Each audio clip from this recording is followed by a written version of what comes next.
समेटा है हमने साहित्य के हिस्सों को, आपके मेरे मन के कहते किस्सों को। नमस्कार, यह है कथा कस्तूरी और मैं हूँ छाया वर्मा। आज रक्षाबंधन के अवसर पर आपके लिए लेकर आई हूँ एक खुद की लिखी मार्मिक सी कहानी। ये कहानी बरसों पहले घटी एक सत्य घटना पर आधारित है और इसका शीर्षक है उपहार। प्रदीप सिन्हा और माधवी सिन्हा के 3 बच्चे थे, तीनों काफ़ी होनहार।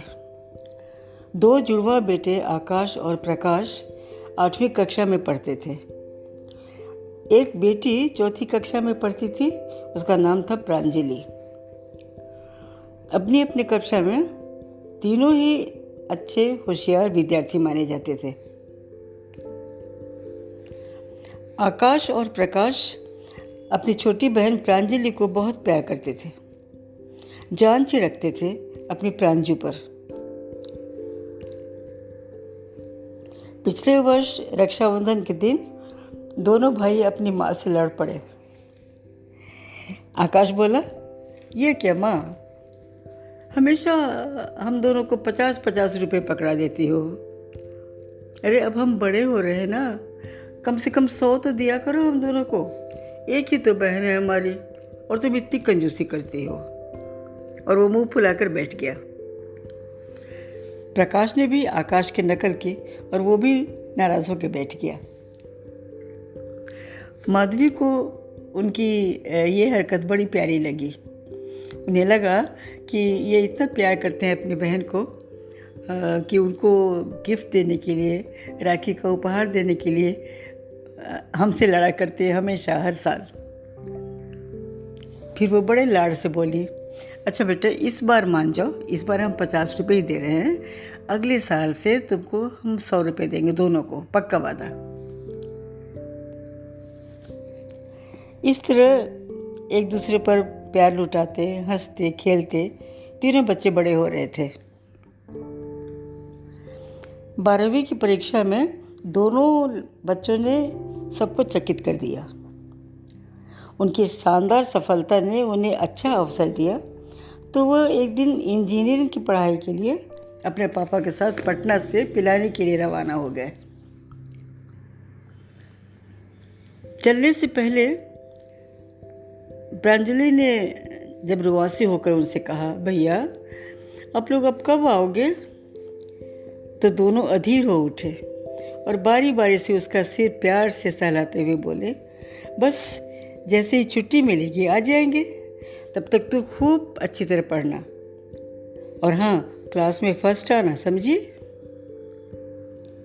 फिर ट्रेन चल पड़ी और सभी ने एक दूसरे को हाथ हिलाकर भारी मन से विदा किया। समय थोड़ा और गुजरा। उधर बच्चों ने हॉस्टल में मन लगाने की आदत डाल ली और इधर घर वालों ने उन दोनों के बिना दिन गुजारना सीख लिया।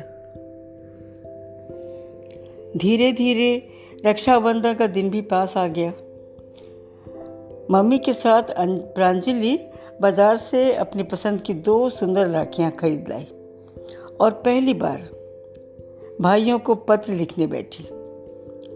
मम्मी के सहारे उसने प्यारा सा पत्र पूरा किया और उसके पापा ने राखी का लिफाफा हॉस्टल के पते पर पोस्ट कर दिया। राखी पाकर दोनों भाई भावुक उठे। उनकी खुशी का ठिकाना नहीं रहा। बहन का मासूमियत भरा पहला पत्र उन्होंने न जाने कितनी बार पढ़ा और बार बार राखी की सुंदरता निहारते। राखी वाले दिन दोनों भाइयों ने एक दूसरे को लिफाफे में भेजी हुई चुटकी भर रोली का टीका लगाया और एक दूसरे को राखी बांध दी। आकाश ने कहा, प्रकाश यूँ तो मम्मी ने प्रांजू को राखी के दिन कुछ न कुछ तो दिया ही होगा, पर क्यों ना इस बार हम भी उसके लिए एक गिफ्ट भेजें, सरप्राइज गिफ्ट। उसे कितना अच्छा लगेगा ना? क्यों, कैसा रहेगा? प्रकाश को बात पसंद आई और दोनों अपने पैसों का हिसाब करने बैठ गए। सारे खर्चे निकालने के बाद और हाथ में कुछ पैसे रखने के बाद उन्होंने देखा कि उनके पास सिर्फ 50 रुपये बचे थे। उन्होंने हिसाब लगाया कि 10-15 रुपये तो कम से कम पोस्टल में खर्च हो जाएंगे, तो उनके पास बचेगा सिर्फ 30 रुपये। तो 30 रुपये के अंदर ही कुछ खरीदना पड़ेगा। खैर, दोनों वार्डन से परमिशन लेकर बाज़ार के लिए निकल पड़े। जिस चीज़ को वो पसंद करते उसकी कीमत देखकर पीछे हट जाते। इस तरह काफ़ी देर हो गई। अचानक प्रकाश ने कहा कि आकाश, अब जन्माष्टमी आने वाली है, इसलिए इस दिन तो हमारे घर श्री कृष्ण झांकी सजाई जाती है। उस दिन हमारी प्रांजू भी हमेशा की तरह लहंगे चुन्नी में सजेगी, तो क्यों न हम उसके हाथों के लिए सुंदर से छोटे छोटे कड़े ले लें। वो कड़े पहनेगी तो कितनी सुंदर लगेगी। आकाश कल्पना करके मुग्ध हो गया। बस दोनों ही एक चूड़ियों की दुकान में घुस गए। लाल और हरे रंगों के मेल से बनाई गई चमकीले नगों से सुशोभित एक जोड़ी कंगन उन्हें बहुत पसंद आया। दाम पूछा तो 50 रुपये। दोनों बहुत निराश हो गए।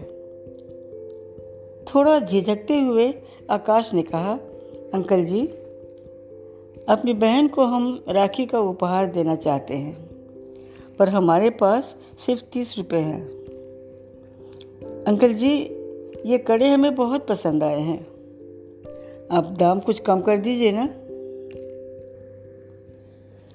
दुकानदार को बच्चों के भोलेपन पर बहुत प्यार आया और उन्होंने कड़े 30 रुपये में ही दे दिए। खुशी खुशी वो हॉस्टल वापस आए।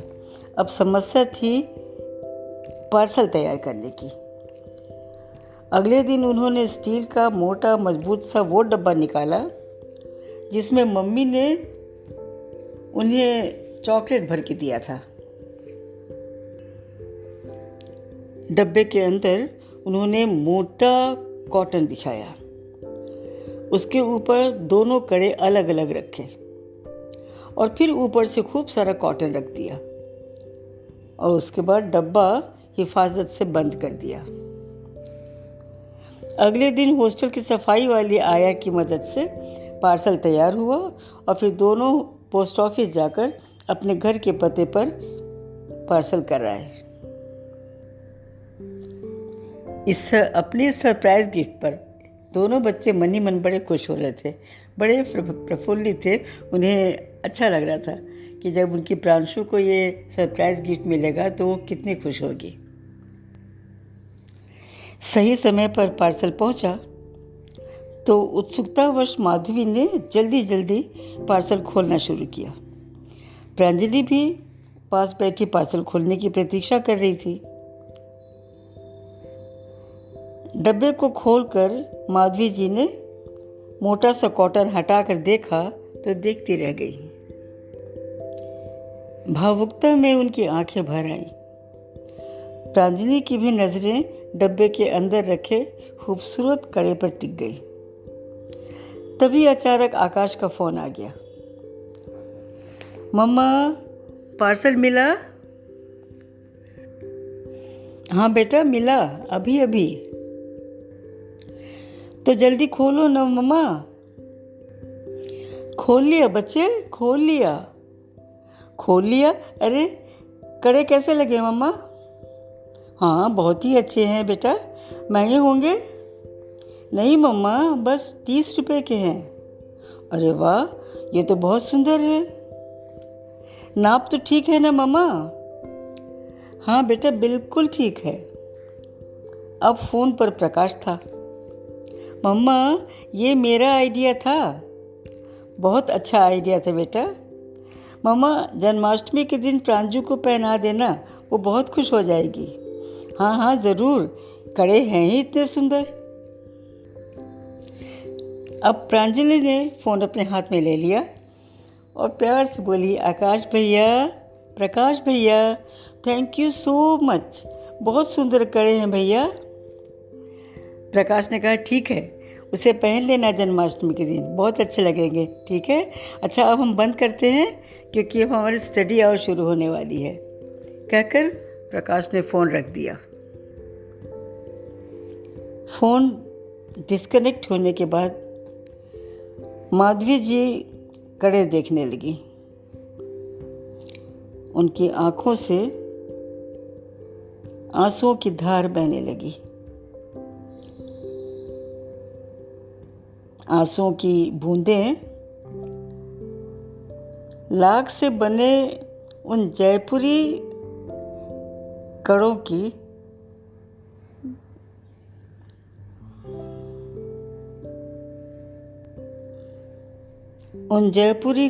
के टूटे टुकड़ों पर बूंद बूंद कर गिरने लगी।